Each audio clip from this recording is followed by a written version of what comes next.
La palabra de Dios es viva y es eficaz. Se nos presenta como una lámpara que alumbra nuestro camino. Es como un manual de instrucciones para nuestro día a día. Y a través de ella podemos descubrir y entender el plan que Dios tiene para nuestras vidas. Te invitamos a escuchar la siguiente reflexión y estamos convencidos te será de mucha bendición. Disfrútala. No sé si te has parado en alguna ocasión a pensar cómo ha sido tu vida en el transcurso de esos 30, 20, 50, 80 años, los que tengas. Lo común es, lo que todos vivimos, es que tenemos muy buenos momentos, pero también tenemos muy malos momentos. Momentos dulces como la miel, que nos encantaría volver a aquel verano, aquella fecha, aquel día señalado. Pero que los días malos no nos gusta siquiera recordarlos, porque han sido momentos complicados de dolor, de tristeza, en donde nuestra fe ha sido probablemente probada. En esta mañana, tarde mañana ya, quisiera contarte la historia muy breve de Jeremy Camp. Hace muchísimos años que escuchaba su música, pero no sabía qué había sucedido en su vida. Este joven creyente sintió el llamado de Dios para servirle a través de la música. Y con su guitarra en mano y con una pasión increíble, comenzó a compartir el evangelio en muchísimos lugares, campamentos, retiros, iglesias a lo largo de Estados Unidos. Y en ese movimiento que tenía de ir y volver, conoció a Melissa, una joven cristiana con un corazón completamente entregado a Dios. Se enamoraron. Eran, ante los ojos de todos los que lo conocían, la pareja perfecta. Jóvenes apasionados por Jesús, puros entregados al ministerio. Pero poco después de comenzar su relación, cambió todo. Melissa fue diagnosticada con un agresivo cáncer de ovario. Jeremy quedó devastado y no se explicaba el por qué una persona tan llena de fe y de amor podría enfrentar algo tan duro. En medio de la lucha, ellos decidieron algo. Decidieron casarse, confiando en que Dios realmente podía hacer un milagro en la vida de Melissa. Cuenta Jeremy que oró de una manera ferviente día tras día. Sus iglesias oraban sin cesar por su vida. Él creyó desde lo más profundo que Dios tenía el poder para poder sanarla. Y por un tiempo parecía que todo iba mejor. Los médicos decían que estaba yendo a mejor. Los tratamientos estaban funcionando.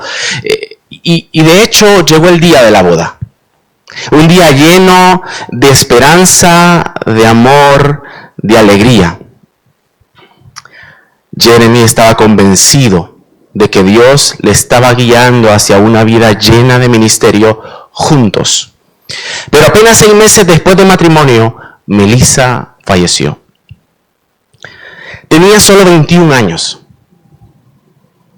Jeremy quedó destrozado. La mujer por la que había orado, a la que había amado profundamente, ya no estaba. Estaba de luto, confundido, enojado. Su fe había sido sacudida tremendamente. De esta situación y de esta historia nace una de sus canciones que se llama I Still Believe. Y de hecho se ha hecho una película acerca de su historia, que les recomiendo que puedan buscarla. Yo creo que la vi hace unos años y me suena que era la de él. Y su canción también la pueden buscar, I Still Believe. Lo cierto es que no todos pasamos por los mismos momentos de dificultad. También sé muy bien que nadie entiende mejor tu situación que vos mismo, porque lo estás viviendo vos en carne propia. Pero hoy por medio de lo que estés pasando o hayas pasado, deseo que el Señor de verdad te anime con su palabra y con lo que vamos a ver el día de hoy. Y de verdad que deseo hacerlo desde la mayor sensibilidad posible. Porque si yo ahora mismo le pido que levante la mano, no la levanten, de aquellas personas que su fe ahora mismo está siendo probada, les aseguro que serían la mayoría. Hoy vamos a leer la carta de Santiago, capítulo 1, verso del 1 al 4. Santiago 1, del 1 al 4. Tal como lo mencionamos hace algunas semanas atrás, que de hecho vimos en el segundo capítulo de Santiago, esto es una carta enviada a los creyentes que estaban en dispersión, específicamente a creyentes que tuvieron que huir de sus casas luego que se levantara una gran persecución contra los creyentes. Los receptores de esta carta son personas que la estaban pasando verdaderamente mal. Una situación muy compleja. Ahora, te invito a que te pongas en sus zapatos. Imagínate que mañana lunes empiezan a perseguirnos por el hecho de ser creyentes aquí en España. Y tenés que salir huyendo de Sanlúcar, de San Fernando, de Cádiz. Y tenés que salvaguardar tu vida y la de tus seres queridos. Pero tenés que hacerlo rápido porque están a punto de llegar a tu casa. Es una situación verdaderamente compleja. Algunos probablemente de ellos tuvieron que salir sin nada en sus maletas. No les daría tiempo. Otros quizás solo llevaban a sus niños en brazos. Algunos tendrían a dónde llegar, pero otros quizás no conocían a nadie donde podrían estar resguardados. Prácticamente podríamos decir que lo habían dejado todo, lo habían perdido todo y tenían que empezar de nuevo. Esta carta comienza apuntando a lo que seguramente estos receptores necesitaban con ansias. Necesitaban escuchar que en medio de su prueba tan complicada había esperanza. Y esta carta está vigente para ustedes y para mí hoy en día. Antes de avanzar y de leer el texto, quisiera explicarte lo que vamos a hacer hoy. La predicación de hoy va a ser un poco interactiva. No sé si han visto las series que vos vas escogiendo por dónde va la serie. No tan así, pero vamos a intentar de que sea de esta forma. Hay 3 puntos. Los puntos no tienen título. Ese trabajo te corresponde hacerlo a vos. Por lo tanto, necesitas sacar tu móvil, tu libreta, tu tablet, donde apuntes. Yo les explicaré y les diré cuándo empieza, cuándo termina cada punto. Y dependiendo después de lo que veamos en cada punto, ustedes pondrán el título. Lo hacemos con la intención de que estén atentos, pero que también mediten en lo que yo estaré diciendo y que cada predicación que escuchemos seamos también críticos al momento de escucharla. Y creo que este ejercicio nos vendrá bien para crecer en este sentido. ¿Me he explicado bien? Sí, ¿no? ¿Listos? Vale, después podemos compartir cuáles fueron los títulos que pusieron a cada punto. ¿Qué les parece entonces si vamos a Santiago, capítulo 1, verso del 1 al 4?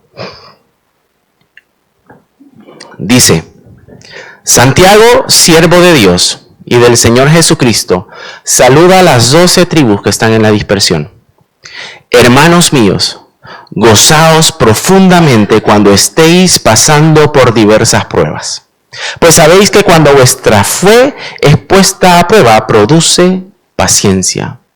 Verso 4. Pero procurad que la paciencia lleve a feliz término su obra, para que seáis perfectos y cabales, sin que os falte cosa alguna. Comenzamos el primer punto.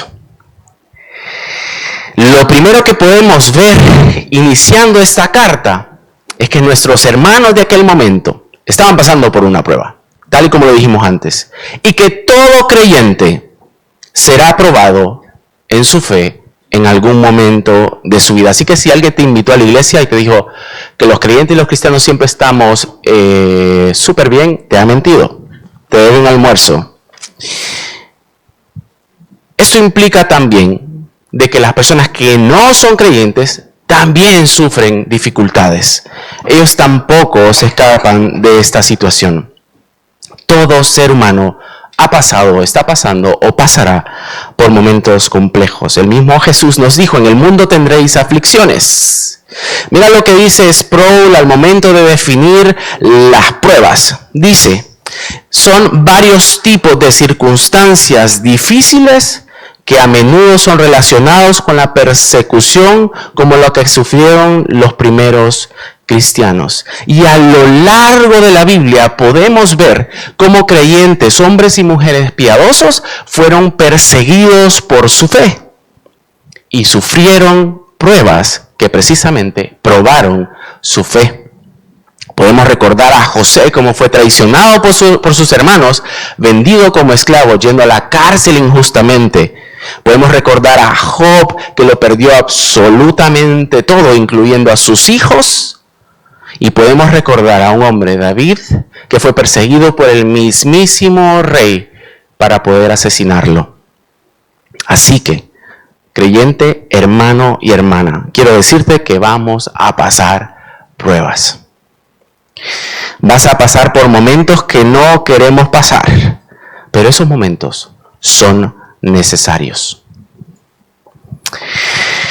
Y aunque estas situaciones produzcan tristeza, dolor, desesperación, decepción, es, y lo vuelvo a decir, necesario.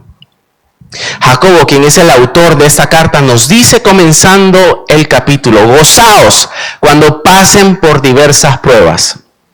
La palabra gozaos en el original, su significado básico es eso, regocijarse, alegrarse, estar gozoso.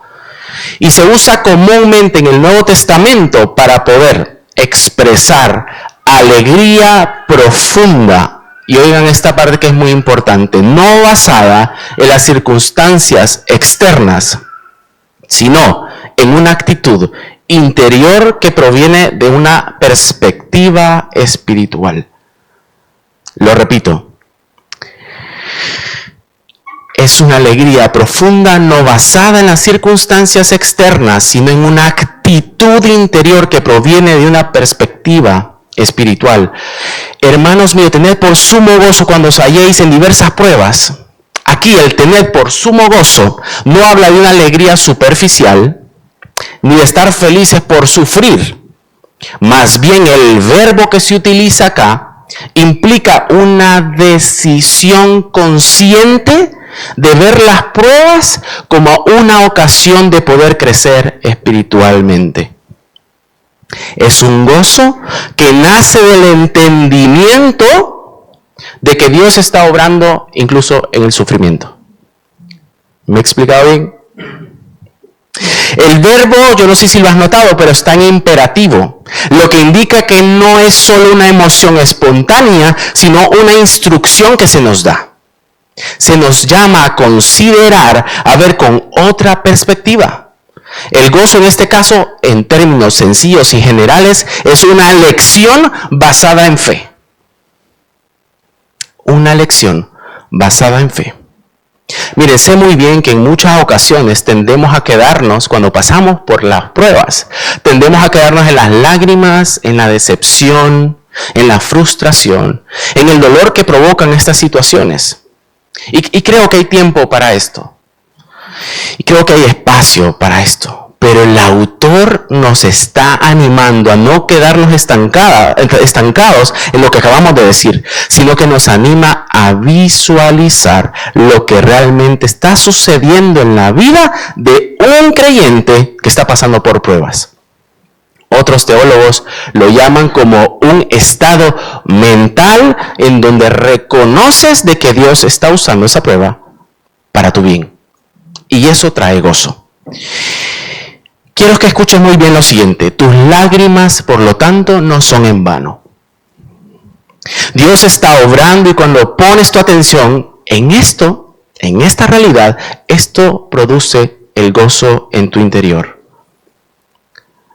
Y pasas la prueba de manera totalmente distinta.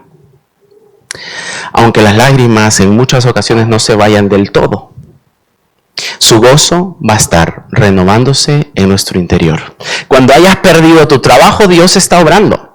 Cuando hayas perdido a uno de tus hijos, Dios está obrando. Cuando tu hijo esté rebelde y nadie lo controle, Dios está obrando. Cuando tu esposa te abandone, Dios está obrando. Cuando la enfermedad llega y arruina tus planes, Dios está obrando. Llegue lo que llegue a la vida del creyente, Dios está obrando. Mira lo que dijo Juan Calvino. La alegría a la que Santiago nos convoca no nace del dolor mismo, sino de la segura esperanza de que Dios, por medio de él, perfecciona nuestra fe. El creyente se regocija no porque sufra, sino porque sabe que el sufrimiento es el cincel que esculpe su semejanza con Cristo. Lo que el autor nos está diciendo es que tenemos que tener una disposición, un estado de reconocimiento de que Dios está obrando a través de la prueba. Y esto trae gozo.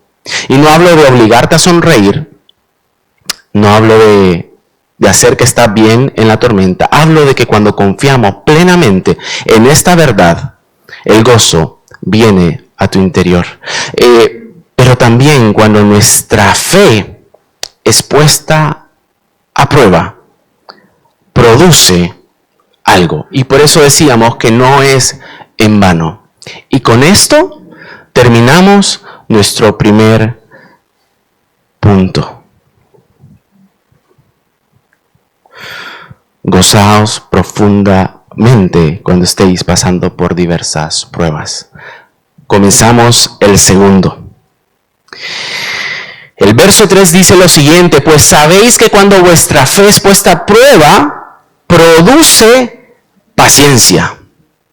Miren, las pruebas no llegan a nuestra vida simplemente porque sí o porque Dios un día se le olvidó guardarte. No, las pruebas llegan para producir un beneficio a nosotros. Y sé que en ocasiones podemos pensar de que esta prueba en la que estoy no me sirve de nada, o sirve solamente para hacerme sufrir. De hecho, en este mundo, allá afuera, su manera de pensar probablemente sea esta. Cuando pasan por situaciones difíciles ellos, simplemente es una pérdida de tiempo y simplemente es un momento para sufrir. Este mundo ve las pruebas sin esperanza. Mira, un escritor no creyente escribió lo siguiente. Mira lo que dijo. La vida nos hiere una y otra vez. Y lo único que aprendemos es que vendrán nuevos golpes. Cada supuesta lección no hace sino recordarnos que estamos sentenciados a repetir el mismo combate sin victoria final. Este mundo vive sin esperanza. Y cuando se trata de pasar por una prueba, pues menos esperanza. Y quiero abrir un pequeño paréntesis, que me encantaría hablar más, pero nos podríamos desviar. Nosotros tenemos la dicha de que tenemos a Dios de nuestra parte. Yo sé que no somos tan conscientes de eso, pero tenemos a Dios de nuestra parte. Y la gente allá afuera, no. Y esa gente allá afuera, que son muchísimos, están sufriendo.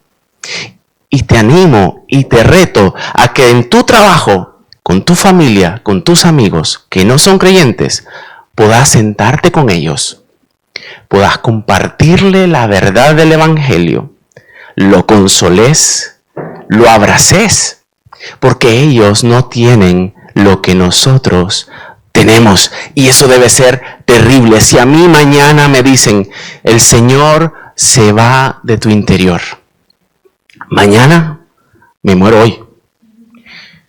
Así de terrible están allá afuera. Así que tengamos misericordia y compasión de ellos y sobre todo llevémosles la verdad del Evangelio.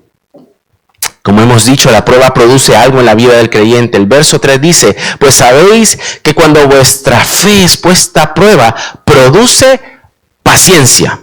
La palabra utilizada en el original, vamos a ver, mi griego dice es hupomoné. Y se habla de las siguientes palabras: constancia, paciencia, resistencia y perseverancia. Algunos la definen como la perseverancia que se mantiene firme bajo la presión. Algunos también definen esta palabra de la siguiente forma: capacidad dada por Dios de seguir confiando y obedeciendo aun cuando las circunstancias son difíciles, sin rendirse ni retroceder, esperando pacientemente. Es en la prueba en que en nuestro interior el Señor va formando la paciencia, la resistencia, la perseverancia. Y después de cada proceso no somos iguales, salimos fortalecidos, maduros y más sabios. No sé si te habías puesto a pensar, pero hay mucho beneficio, por lo tanto, en la prueba. Y esto debería hacernos ver la prueba de otra manera. Hace muchos años, y preparando la predicación me recordaba a que hace muchos años, inicié a jugar voleibol, un deporte guapísimo, muy difícil, y yo muy pequeño para ese deporte, pero me esforcé mucho. Y empezamos a entrenar con un equipo que estaba formando. Si teníamos un entrenador increíble, que además era creyente. Y él siempre repetía una frase de un jugador de ajedrez, que era esta: se aprende mucho más de una partida perdida que de 100 ganadas. Esta. Se aprende mucho más que de una partida perdida que de 100 ganadas.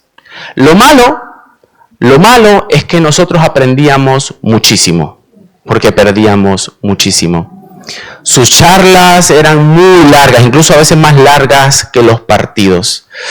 Pero me hacía pensar en que, y no sé si vas a estar de acuerdo conmigo, pero esa frase la modifiqué y puse esta. Dice: se aprende mucho más de una prueba que de 100 momentos de felicidad o de calma. No sé si estás de acuerdo conmigo, pero se aprende mucho más de una prueba que de 100 momentos de felicidad o de calma. No sé si recuerdas alguna buena temporada, algún muy buen día. A que sí, fue buenísimo y la pasaste súper bien. Pero ¿cómo saliste después de ese momento? Igual, ¿no? Ahora, ¿recuerdas algún momento donde tu fe fue probada? ¿Cómo saliste después de esa prueba? ¿A que no saliste igual? ¿A que hubo fruto? ¿A que hubo cambio? ¿A que hubo mejoría? No saliste igual. Saliste totalmente distinto, y eso te lo puedo asegurar. Así que una prueba probablemente valga más en ese sentido que 100 momentos de felicidad o paciencia. Mira, Romanos 5:3-5 habla casi que lo mismo que estamos viendo nosotros a continuación. Mira, dice: y no solo esto, sino que también nos regocijamos en los sufrimientos, porque sabemos que los sufrimientos producen resistencia.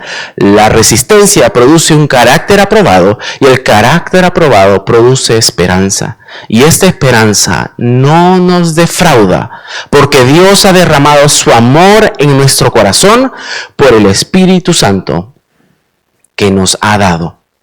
Así que el proceso prácticamente que Romanos nos está mostrando es muy similar al de Santiago. El sufrimiento, a la resistencia, luego al carácter probado, luego a la esperanza. Y ahora te quiero hacer una pregunta: ¿cuál es nuestra esperanza? Esta esperanza, cuando estamos en las pruebas, nos ayudan a ver más allá. Nos conducen hacia la consumación segura de la salvación, porque esa es nuestra esperanza.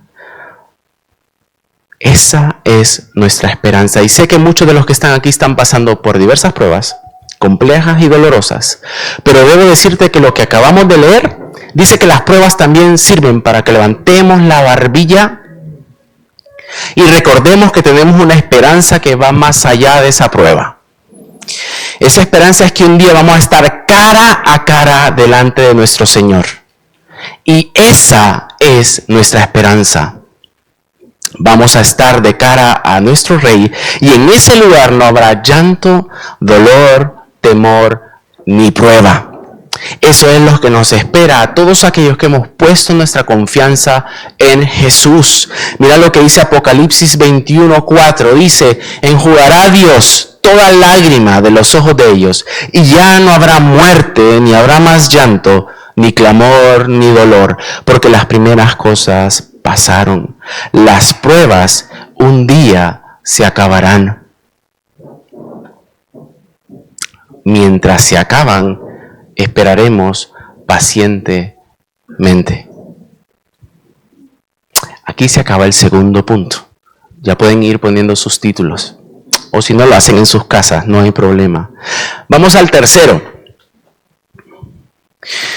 Vamos a ver el verso 4. Dice, pero procurad que la paciencia lleve a feliz término su obra, para que seáis perfectos y cabales sin que os falte cosa alguna. Quisiera hacerte una pregunta y te la respondes allí en tu interior. ¿Cuál es tu actitud frente a la prueba? ¿Qué haces cuando llega una prueba a tu vida? ¿Qué piensas? Si no, una pérdida de tiempo, el momento de sufrir, ojalá que se acabe. Porque creo que hacernos estas preguntas son muy importantes. Porque podemos adquirir, o tomar, mejor dicho, dos actitudes principales.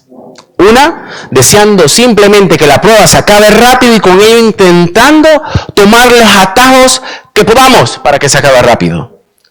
O deseando que Dios pula nuestras vidas a través de la prueba, haciendo lo que nos corresponda hacer.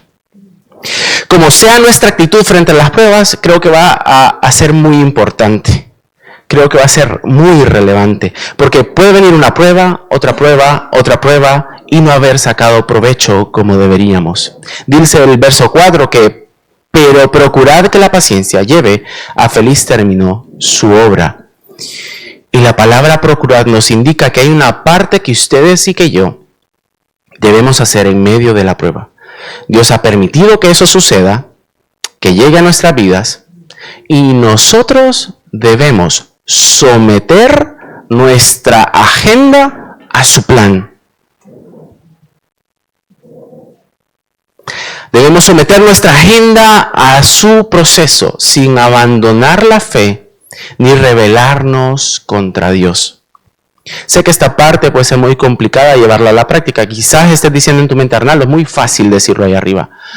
De verdad que es muy difícil, lo sé, lo comprendo. Pero no cerres tu corazón, sino que escucha lo que ahora vamos a decir. Entonces, si Dios está permitiendo esta prueba en mi vida, ¿qué tengo que hacer? Hay una parte que nos corresponde. No te voy a decir nada que no conozcas, pero creo que necesitamos recordarlo todos los días. Debemos orar mucho, debemos leer su palabra mucho, debemos ayunar, debemos tener tiempo juntos con más creyentes que nos consuelen y nos aconsejen, y tenemos que tomar toda disciplina espiritual que nutra la paciencia que Dios está produciendo en ti.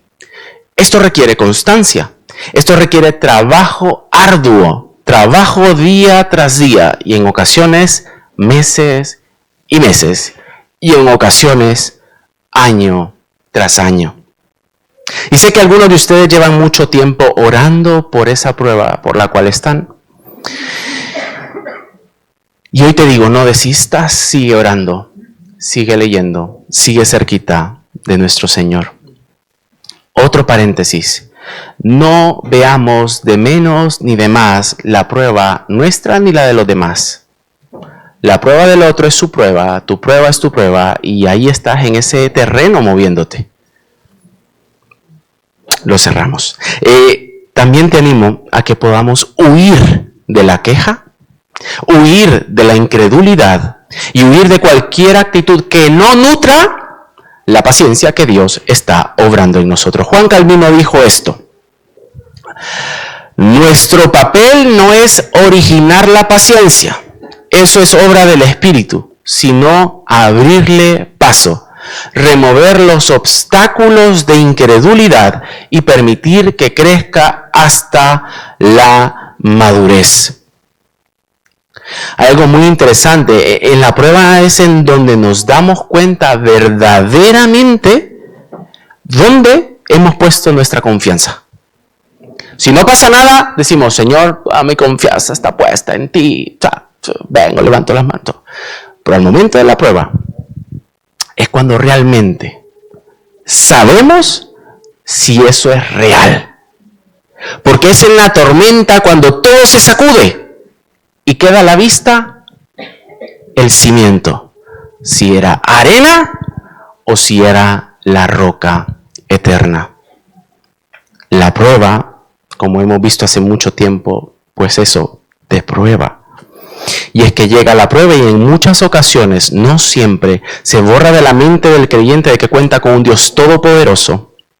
Se olvida de que su vida ha sido sostenida por Él siempre y de que todas sus dificultades han sido resueltas por Él. Y tenemos que quedarnos en el terreno de que Dios lo puede hacer todo. Y debemos de huir del terreno en el cual creemos que nosotros somos quienes podemos resolver nuestras pruebas o dificultades. Ya basta de creer que nuestro dinero, nuestro poder, nuestra inteligencia, nuestra fuerza, nuestra influencia, nuestra capacidad lo puede resolver todo, porque creo que ya con todo el tiempo que llevamos en la tierra nos hemos dado cuenta de que nosotros no podemos. Pero Dios sí que puede. Necesitamos descansar, por lo tanto, y confiar en el Señor, quien es el que produce en nosotros todo lo que necesitamos. Mira, Proverbios 3, 5, 6 dice lo siguiente: fíate de Jehová de todo tu corazón y no te apoyes en tu propia prudencia. Reconócelo en todos tus caminos y Él enderezará tus veredas. Seamos como un árbol plantado en el arroyo. Mira, Jeremías 17, 7 al 8 dice: pero bendito el hombre que confía en mí, que soy el Señor y que en mí pone su confianza. Ese hombre es como un árbol plantado junto a los arroyos, echa sus raíces junto a las corrientes y no se da cuenta cuando llega el calor. Sus hojas siempre están verdes y en los años de sequía no se marchita ni deja de dar fruto. Cuando la prueba llega, a que nos llenamos de temor, nos llenamos de mucho temor por lo que pueda llegar a pasar o por lo que precisamente está pasando. Salmo 56, 3 dice: pero yo, cuando tengo miedo, confío en ti. Pero yo, cuando tengo miedo, confío en ti. Pero yo, cuando tengo miedo, confío en ti. Y esas son pequeñas verdades que son gigantescas cuando estamos en medio de la prueba. Deposita tu confianza total en Dios. Salmo 143, 8, mira lo que dice: muéstrame tu misericordia por la mañana, porque en ti he puesto mi confianza. Muéstrame el camino que debo seguir, porque en tus manos he puesto mi vida. Necesitamos de una vez por todas rendir toda nuestra confianza al único todopoderoso. Hay algo muy importante que durante la etapa que podamos vivir de prueba de nuestra fe debemos hacer. Y creo que es muy bueno hacerlo. Y es hacer la siguiente pregunta a nuestro Dios: ¿qué quieres formar en mí por medio de esta prueba? Ser humildes y decir: Señor, aquí estoy. Aquí estoy. ¿Qué quieres hacer? No, ¿qué quieres hacer para irme, para huir? No, sino ¿qué quieres hacer? Que aquí estoy para que lo hagas. Santiago nos puede dar un poco más de luz para poder responder a esta pregunta. Al final del versículo 4 dice: para que seáis perfectos y cabales sin que os falte cosa alguna. Y es que la prueba tiene como fin último formar en nosotros, en ustedes y en mí, el carácter de Cristo. Nada más y nada menos que el carácter de Cristo. Ese es el propósito por el cual Dios permite la prueba. El carácter de Cristo. Ese es el propósito. Nada más y nada menos. Dios quiere formar en vos el carácter de Cristo. No sé si has escuchado el proceso por el cual pasa la cerámica. Te quiero hacer un resumen, porque creo que explica muy bien esta parte. Dice que se selecciona y se prepara el barro. El barro debe ser limpiado de todas las impurezas y luego amasado con una fuerza para volverlo maleable. Este proceso puede parecer agresivo, pero es esencial. Luego el alfarero pone el barro sobre el torno y con sus manos lo va dando forma según su propósito. Lo gira y gira y gira y gira, pero cada vuelta es parte del proceso para darle forma. Antes de entrar al horno, la pieza debe secarse completamente porque si no se puede quebrar con el calor del fuego. Este paso requiere tiempo y calma. La vasija se mete al horno y se somete a temperaturas entre 900 y 1000 grados centígrados. Esto endurece la pieza, le da estructura firme, pero aún no tiene color. La vasija es sumergida en un esmalte líquido que al principio luce opaco y sin gracia, pero luego se vuelve al horno una segunda vez y el esmalte se vuelve brillante y hermoso. Y esto me recuerda el proceso por el cual probablemente muchos de aquí han pasado, que estamos pasando o que pasaremos. Eso me recuerda a Jeremías 18:3-6, dice: yo me dirigí a la casa del alfarero y lo encontré trabajando sobre el torno. La vasija de barro que él hacía se deshizo en su mano, así que él volvió a hacer otra vasija, tal y como él quería hacerla. Entonces la palabra del Señor vino a mí y me dijo: casa de Israel, ¿acaso no puedo hacer yo con ustedes lo mismo que hace el alfarero? Ustedes, casa de Israel, son en mi mano como el barro en las manos del alfarero. Isaías 64:8 dice: pero tú, Señor, eres nuestro Padre, nosotros somos el barro y tú eres quien nos da forma. Todos nosotros somos obra de tus manos. Las pruebas duelen, pero son necesarias. Las pruebas duelen, pero son utilizadas por el Señor para hacernos parecidos a Cristo. Y las pruebas también, decía un teólogo, que las pruebas muestran realmente quién ha nacido de nuevo y quién no. Tu fe no quizás sea probada, tu fe será probada. De eso puedes estar seguro. Spurgeon dice: Dios no usará un instrumento que no haya sido probado por el fuego.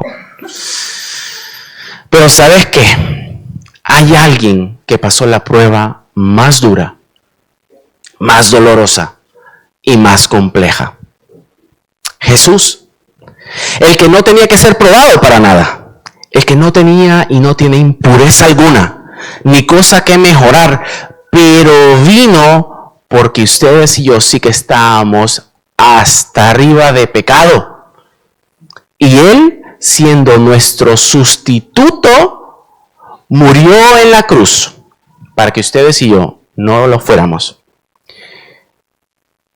Porque el pecado que hay en vos, que probablemente te consideré bueno, el pecado, por muy pequeño que sea, te separa de Dios. Y el único que ha pasado la prueba es Jesús.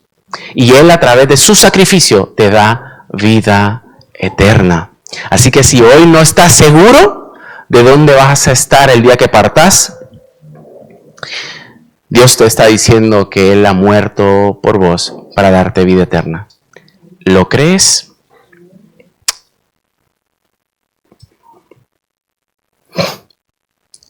El título de la predicación, no se los he dicho, eso sí no les toca a ustedes hacerlo.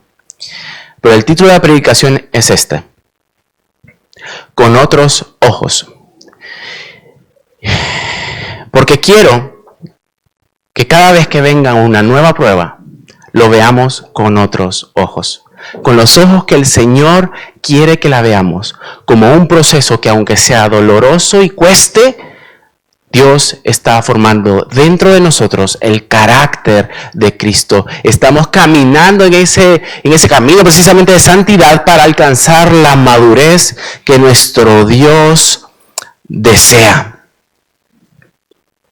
Y probablemente muchos de los que estamos aquí ya hemos pasado por pruebas y las hemos superado, pero no nosotros, sino Cristo, nuestro Dios, que a través de este proceso ha hecho que las cosas vayan bien y funcionen. Por lo tanto, toda gloria y honra que hay al pasar por un proceso complejo se la lleva a Él, porque Él es el que produce la paciencia, es el que produce el crecimiento en nosotros. Al principio les dije que Jeremy Camp compuso una canción después de pasar esa situación con su esposa. Y la canción se las quiero leer, por lo menos esta traducción. Y escuchen muy bien lo que él escribió cuando pasó esto. Soledad y confusión nacen en mi corazón. No quiero andar sin dirección, sin saber a dónde voy. Pero hoy puedo ver tu gracia en mí. Renueva mi interior. Llévate mi dolor. Yo creo en ti, que tú eres fiel. Yo creo en ti, en tu verdad. Yo creo en ti, en tu voluntad. Aunque no pueda ver, yo creo en ti. Aunque haya dudas en mi interior, en tus promesas quiero confiar. Aunque la respuesta demore en llegar, mi corazón esperará. Y yo sé que en tus brazos está mi lugar. Sé que tú oyes mi oración. Cuando débil soy, puedo ver que tú tienes el control. Tú tienes el plan para mí. Jeremy no pudo escribir esto por sí solo. Tuvo que pasar esa prueba tan compleja para experimentar la gracia del poder transformador de Dios en su interior, al igual que todos nosotros. Sé que muchos están sufriendo. Mucho. Lo sé. Y probablemente el de muchos otros no conozcan lo que están pasando, pero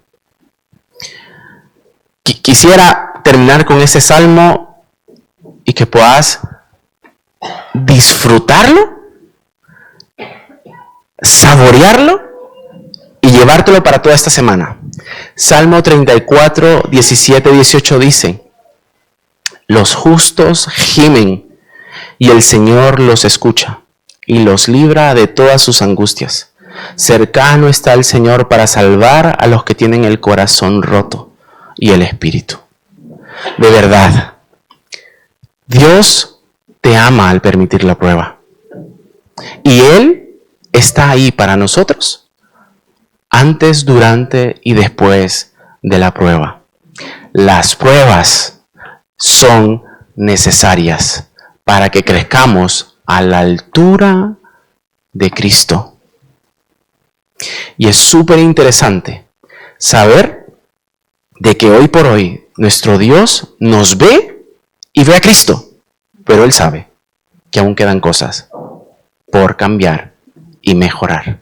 Así que cada vez que tengamos una prueba de nuestra fe, no la rechacemos, no huyamos. Acerquémonos a nuestro Padre y que Él produzca en nosotros esa paciencia necesaria para poder crecer a la altura de Jesús.